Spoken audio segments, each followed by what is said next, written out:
Cette journée encore s'est terminée, tu avais des choses à faire, tu ne les as pas fait, tu as remis à plus tard, pourtant tu sais qu'elles étaient importantes.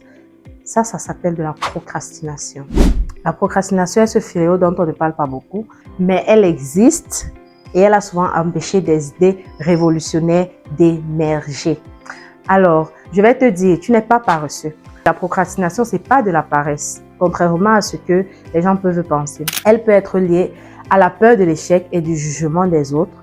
Tu as peur d'entreprendre quelque chose, tu as peur de faire une tâche et après, on vient juger, peut-être elle était mal faite, tu aurais pu faire mieux et tout. Voilà, tu remets à plus tard, croyant que le plus tard, là, tu vas essayer de te perfectionner avant de te lancer. Elle peut être également liée à la peur de réussir, oui, à la peur de réussir et d'être confronté à des challenges beaucoup plus grands. Vous pouvez avoir peur d'entreprendre un projet, de réussir le projet et cette réussite-là vous amène naturellement à avoir des obligations beaucoup plus grandes et ça vous effraie. Vous voyez que ça n'a rien à voir avec la paresse. Dans cette vidéo, je partage avec toi 5 stratégies qui vont te permettre de t'améliorer et de ne plus jamais remettre tes tâches à plus tard. Stratégie numéro 1, la règle des 5 secondes. Lorsque tu as quelque chose à faire et que l'énergie de la procrastination commence à t'envahir, dis-toi, tu commences à compter de 1 à 5 ou alors de 5 à 0, dépendamment de ta volonté. Et puis tu te lances. Stratégie numéro 2, la règle des 5 minutes. Elle consiste à te dire, tu vas faire la tâche juste 5 minutes. Juste 5 minutes, pas plus. Et puis là, tu mets ton chronomètre top.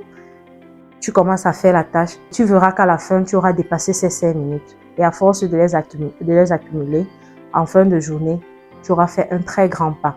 Stratégie numéro 3, découper en mini-tâches. Parce que vous savez, il y a ce qu'on appelle la peur des projets. Je parle sur le plan d'un projet qui vous tient à cœur et que vous voulez lancer. Vous voyez le projet trop grand.